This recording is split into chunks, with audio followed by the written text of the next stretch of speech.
Welcome to Isaac creation. நம்ம பிரியாணி சாப்பிட்டோம் அப்படின்னா அது கூட வைப்பாங்க இல்லையா தக்காளி ஜாமு, அந்த தக்காளி ஜாம் தான் இன்னைக்கு செய்ய போறோம். பாருங்க, இந்த சுவையான தக்காளி ஜாம் வீட்லயே செஞ்சு வச்சுக்கலாம். வீட்டில் செஞ்சு வச்சுட்டா பிரியாணி கூட தான் சாப்பிடணும்னு அவசியம் இல்லை. நம்ம குழந்தைங்க ஜாம் வச்சு எது எதெல்லாம் சாப்பிட்றாங்களோ அதுக்கு எல்லாத்துக்கும் இதை பயன்படுத்திக்கலாம். பிரெட்டுக்கு, சப்பாத்திக்கு, இது எதுக்கு வேணா பயன்படுத்திக்கலாம். கடையில் வாங்குற ஜாம் வந்து ப்ரிசர்வேட்டிவ் போட்டது, ரொம்ப கெடுதல் தான். இது நம்ம செஞ்சு வச்சுக்கிட்டோம் அப்படின்னா ரொம்ப சத்தானதும் கூட, நம்மளே செஞ்ச ஒரு திருப்தியும் கூட, செலவும் ரொம்ப ரொம்ப கம்மியாக தான் செலவாகும். வாங்க இந்த வீடியோக்குள்ள போகலாம். அது இந்த வீடியோ பிடிச்சிருந்தா லைக் பண்ணுங்க, ஷேர் பண்ணுங்க, சப்ஸ்கிரைப் பண்ணுங்க. Welcome to Isaac creations. இன்னைக்கு வந்து நம்ம தக்காளி ஜாம் நம்ம பிரியாணி கூட எல்லாம் பாய் வீட்டில் சாப்பிடும்போது கிடைக்கும் இல்லையா, அந்த தக்காளி ஜாம் செய்ய போறோம். அதுக்கு தேவையான பொருள் நல்லா பழுத்த ஒரு 5 தக்காளி எடுத்திருக்கேன். அதை தண்ணி சூடு பண்ணி அந்த தண்ணிக்குள்ள இந்த தக்காளியை போட போறோம். இந்த தக்காளி போட்டோன்னே அந்த தண்ணியில போடலாம்.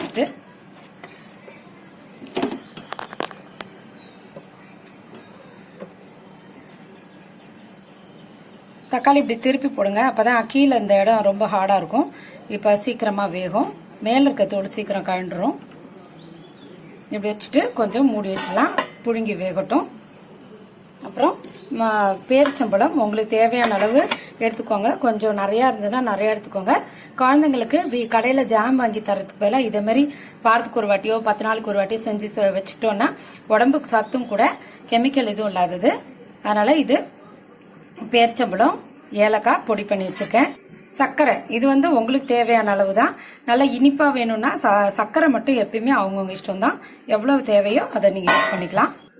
கொஞ்சம் முந்திரி பருப்பு, கொஞ்சம் காஞ்ச திராட்சை. இதுக்கு தேவையான பொருட்கள் இவ்வளவு மட்டும்தான். ஆனா நம்ம செஞ்சு வச்சோம்னா ஒரு வாரம் 10 நாளைக்கு கூட கெடாமையும் இருக்கும். அதே சமயத்துல நமக்கு தேவைப்படும் போது சப்பாத்திக்கு தொட்டு சாப்பிட்டா கூட ரொம்ப நல்லா இருக்கும். தக்காளி நல்லா கொதிச்சு வரட்டும். பாருங்க, தக்காளி நல்லா அது இருக்கு. இது பாருங்க, தோல் பிரிஞ்சு வருது. இந்த சமயத்துல இந்த தண்ணியை வடிகட்டிட்டு ஆற வச்சிடலாம். இந்த தோல் நல்லா உறிஞ்சிட்டு இருக்கு பாருங்க. இந்த தோலை எல்லாத்தையும் சுத்தமா உரிச்சு எடுத்துடணும்.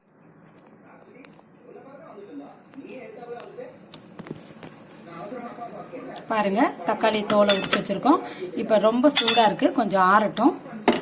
பாருங்க, இதை நல்லா மசிச்சு விடணும், அதுதான் முக்கியம். ரொம்ப சூடும், ஆற வச்சு கூட பரவாயில்ல, மசிச்சு விடணும். பாருங்க, தக்காளியை நல்லா கட்டி இல்லாம நல்லா மசிச்சு விட்டுருங்க. மசிச்சு விடும்போது தான் அது ரொம்ப நல்லா இருக்கும். அப்ப நல்லா மசிச்சு விட்டாச்சு.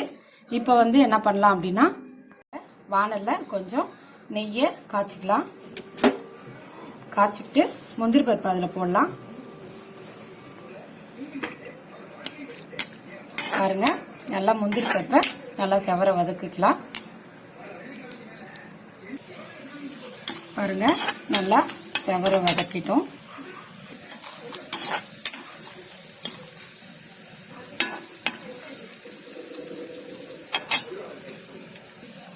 இப்போ வந்து திராட்சை போடலாம்.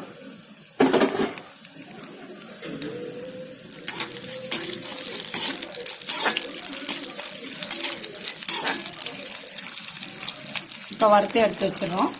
பாருங்க, தக்காளியை நல்லா பசைஞ்சு வச்சிருக்கோம் பார்த்தீங்களா. இது பச்சை வாசனை போக ஒரு 2 நிமிஷம் கொதிக்க வைக்கலாம். இப்போ இதில் ஏலக்காய் பொடி சேர்த்துடலாம். நல்லா பச்சை வாசனை போகட்டும். சப்போஸ் நல்லா பிரைட்டா இருக்குன்னு சொல்லிட்டு அவங்க கேசரி கலர் போடுவாங்க. உங்களுக்கு வேணும் அப்படின்னா கேசரி கலர் போட்டுக்கோங்க. இல்லை நார்மலா கலரே போதும் அப்படின்னா கேசரி கலர் போட வேண்டாம். வேகும்போது ஒரே ஒரு கல் உப்பு போட்டுக்கோங்க. எப்பயும் போல ஸ்வீட்டுக்கு ஒரு கல் உப்பு போடணும். நல்லா பச்சை வாசனை போகட்டும். இப்போ இதுக்கு தேவையான சர்க்கரை எடுத்து வச்சிருக்கோம், அதை போட்டுக்கலாம். சர்க்கரை போட்டு நல்லா திக்காயிட்டு, சர்க்கரை போட்டோன்னே கொஞ்சம் தண்ணி விடும், அது திக்காகிற வரைக்கும் நல்லா கொதிக்க விடலாம்.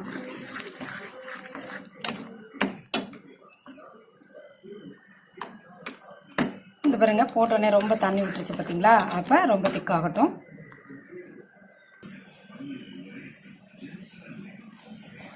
இது கரெக்டா ஒரு 5 நிமிஷம் ஆகும் கொதிக்கிறதுக்கு. ஒரு 5 நிமிஷம் கொதிக்கட்டும். நம்ம பேரிச்சம்பழத்தை இதுல போட்டுட்டோம். போட்டுட்டு நல்லா கொதிக்க விடலாம். பேரிச்சம்பழமும் அது உங்கள் இஷ்டம் தான். உங்கள் வீட்டில் நிறையா இருந்துச்சு அப்படின்னா நிறையா போடுங்க. இல்லை எங்களுக்கு பிடிக்காது கம்மியாக இருந்தால் போதும் அப்படின்னு நினச்சிங்கன்னா கம்மியாக போட்டுக்கலாம். இது பாருங்கள் எவ்வளோ தண்ணியாக இருக்குது. இது எல்லாமே தக்காளி தான், அதனால கொஞ்சம் திக்காக ஆகட்டும். அது வரைக்கும் அது கொதிக்கட்டும். ரொம்ப திக்காக இருந்தால் நல்லா இருக்காது, ஆனால் ரொம்ப தண்ணியாக இருந்தால் நல்லா இருக்காது. பாருங்கள் இவ்வளோ தண்ணி நமக்கு வேண்டாம், இன்னும் கொஞ்சம் திக்காகட்டும்.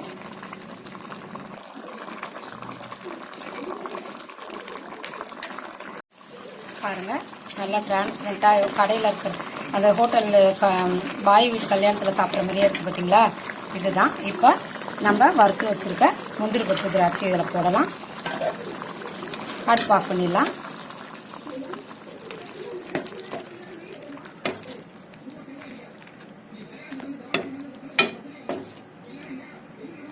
பாருங்க சுவையான பாய் வீட்டு தக்காளி தொக்கு ஜாம் ரெடி ஆயிருச்சு.